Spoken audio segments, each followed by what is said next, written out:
What's up, guys? It's Lunatic Coach, the Brookhaven Minutes, and this is a draft analysis for the CPL, the Championship Pokemon League.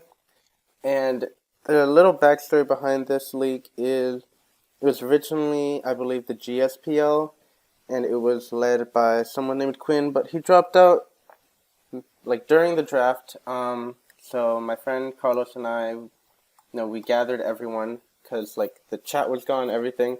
So we gathered everyone, we got all the picks, and we found replacements. Another guy dropped, so we got two more people in.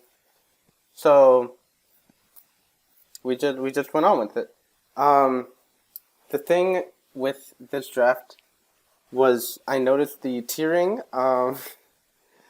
Some things were in tiers that I didn't think they belonged in, and I tried to take advantage of that.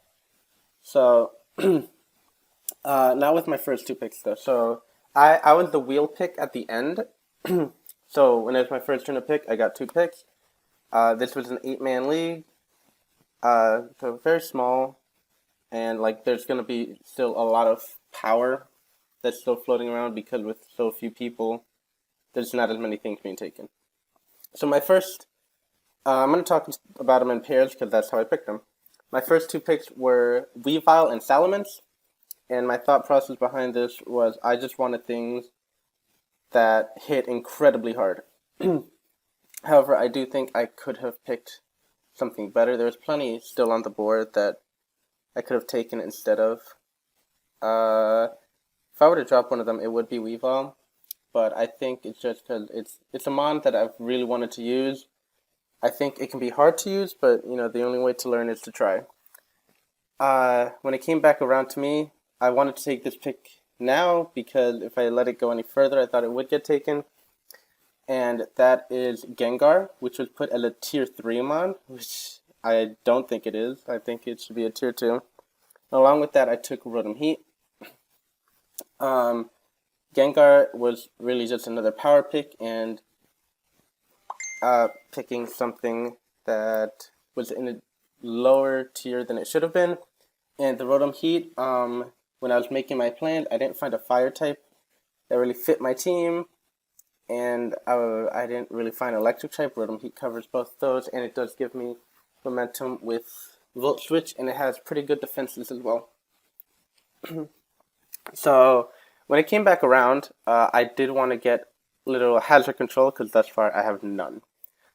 So my next two picks were Gliscor and Hitmontop, a rocker, and I mean potentially Defogger, but it can't run Poison Heal with Defog.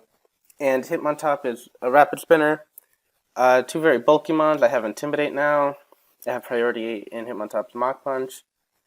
And my speed tiers have very fast things.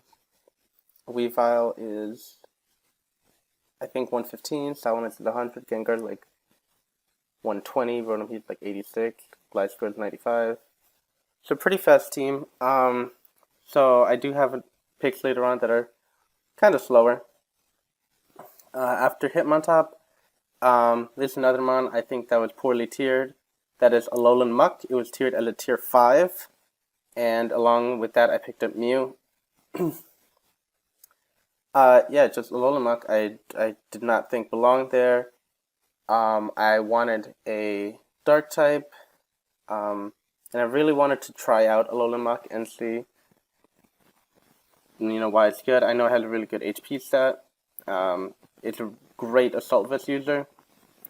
And it has, with Poison Jab and Poison Touch, I think, it's like a 60% chance to poison, something like that.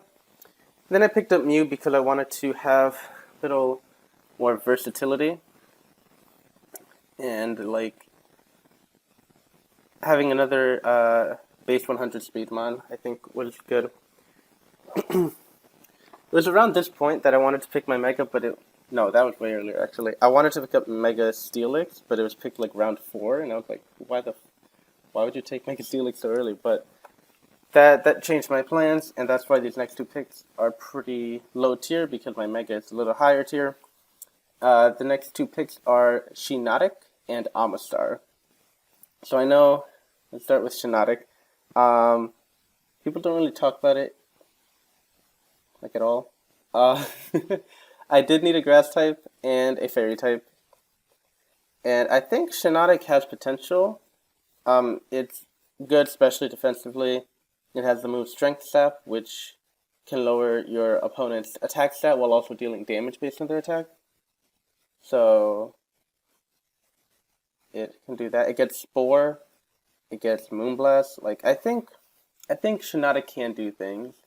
I mean, I guess I'm gonna try to prove people wrong by using it this season.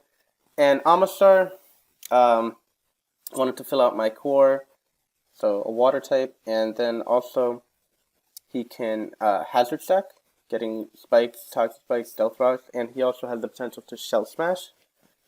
And he has a really good special attack stat, and his speed's not that great, but with the shell smash up, it actually becomes pretty fast.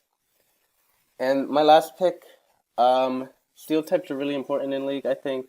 That's why I wanted Mega Steelix, and I wanted another reliable rocker, but unfortunately that got taken, which means I had to upgrade to Mega Aggron.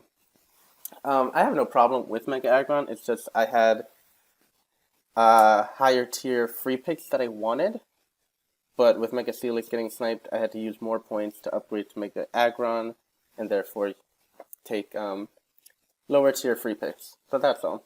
Yeah, Mega Aggron is incredibly bulky. On the defensive side, it gets Filter, it gets Stealth Rock, it gets Heavy Slam, Earthquake, Iron Head. Like it gets a lot of things. It's also a mon that I haven't used before. Like I'm still pretty new to League format, so there's still plenty of mons I haven't used before. When I go into drafting, I look for things that I haven't used yet, and so far, the only repeat that I've had is Empoleon, so I think that's pretty cool.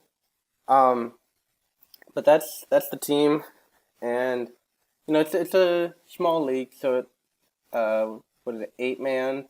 So it'll be 7 weeks, and then playoffs right after, so it'll be short.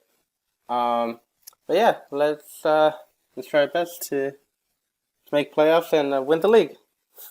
Bye, guys.